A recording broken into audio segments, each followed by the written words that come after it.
এই মন এখানে রাখাল রাজা বাঁশি বাজায় গোঠে, তারি সুরে পূব আকাশে চন্দ্র সূর্য ওঠে, ওরে আমায় কে আর পায়। এই মন এখানে রাখাল রাজা বাঁশি বাজায় গোঠে। বাংলা ছবির জগতে জনপ্রিয় বা প্রথম সারির কৌতুকাভিনেতাদের মধ্যে তার নাম আসবেই। তার অভিনয়, মুখভঙ্গি, বডি ল্যাঙ্গুয়েজ, টাইমিং তাকে কমেডিয়ানের তকমা দিয়েছিল। অনুপ কুমার। তোর গোপ তাই তো কি হলো হয়েছে রে? তখন ল্যাংড়ামটায় কামড় দিতে গিয়ে মনে হলো শ্বাসের সঙ্গে খানিকটা আঁশও চলে গেল। তাই তো ভাবি ল্যাংড়া আমে আঁশ, গোপটা বোধহয় পেটেই সেজিয়ে গেছে। অনেকের কাছেই তার পরিচিতি হাসির রোলে, কিন্তু অভিনয় জীবনের গোড়ার দিকে রীতিমতো সিরিয়াস ভূমিকায় বহুবার তাকে দেখা গেছে। পলাতক ছবিতে নায়কের ভূমিকায় তিনি তার প্রতিভার স্বাক্ষর রাখেন। বিএফজে এর সেরা অভিনেতার পুরস্কার পান তিনি। আমি তোর কাছে ঠিকানা দিয়ে যাব, ধর যদি সত্যি আমার কিছু হয় একটা খবর পাঠিয়ে দিবি, ব্যাস।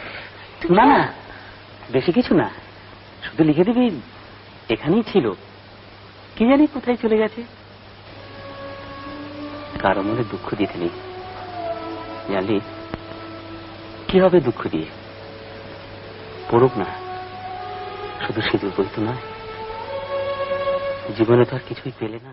দোষ দিও না আমায় বন্ধু, আমার কোনো যে দোষ নাই, কার কাছে রাখিলাম মন তার কাছে চাই গো। দোষ দিও না আমায় বন্ধু। পলাতক ছবিটির পাশাপাশি আরো যে ছবিটির নাম উঠে আসে তার অভিনয় জীবনের অন্যতম সেরা হিসেবে, সেটির নাম নিমন্ত্রণ।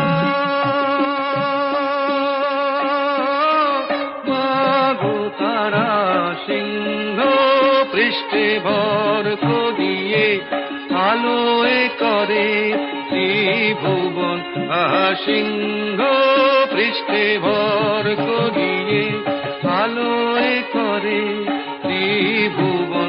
তুমি ব্রহ্মময়ী মা, তুমি কৈলাসের মা, শ্মশানেতে শ্যামা তুমি বৈকুণ্ঠে রমা। কুমি, কলকাতায় যাবি? কলকাতা? হ্যাঁ কলকাতা। যাবি বেড়াতে? কি করে? কি করে আবার?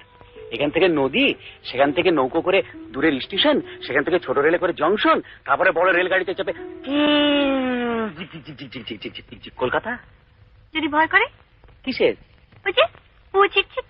সে কি চড়িসনি কখনো আগে? দূর বোকা, ভয় কিসের, আমি তো রয়েছি।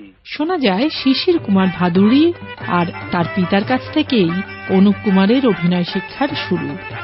আসল নাম সত্যেন দাস। কখনো নায়ক নায়িকার ভাই বা পার্শ্ব চরিত্রে বেশ কিছু ছবিতে আমরা তাকে পাই। এটা বুঝতে পারলেন না?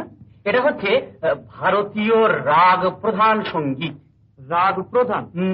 রাগ প্রধানটা কি জানেন না? জানেন না?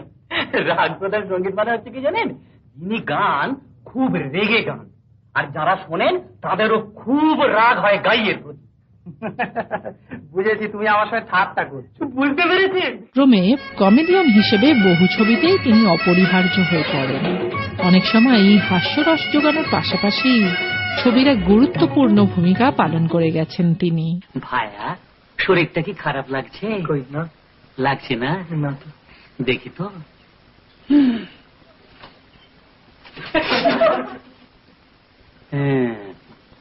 বাড়ি যাও ভাই, বাড়ি যাও। পরে তোমার সঙ্গে আমার একটা প্রাইভেট টক আছে। কি ব্যাপার? তুই সত্যকে নাক গলাচ্ছিস কেন? বলছি না প্রাইভেট কথা। অনুপ কুমারের জন্ম 1930-এর 17 জুন। একই সঙ্গে কৌতুক আর সিরিয়াস অভিনেতার সংমিশ্রণ ঘটেছিল তার মধ্যে।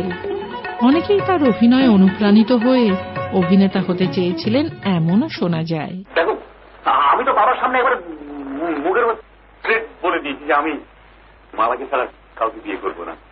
অর্জুনা, তোমাকে নিয়ে নৌকো করে ঘুরে বেড়াবো না, গান শুনবো, আমি তোমাকে বিয়ে করবো। জানো তো ওর তো বিয়েই হয়ে গেছে, আমাদের ক্লাসে পড়ে। আমি তোমাকে ভাগাবার জন্য বুঝিয়ে অভিনয়। শিল্পীর জন্মদিনে রইল আমাদের শ্রদ্ধার্ঘ্য।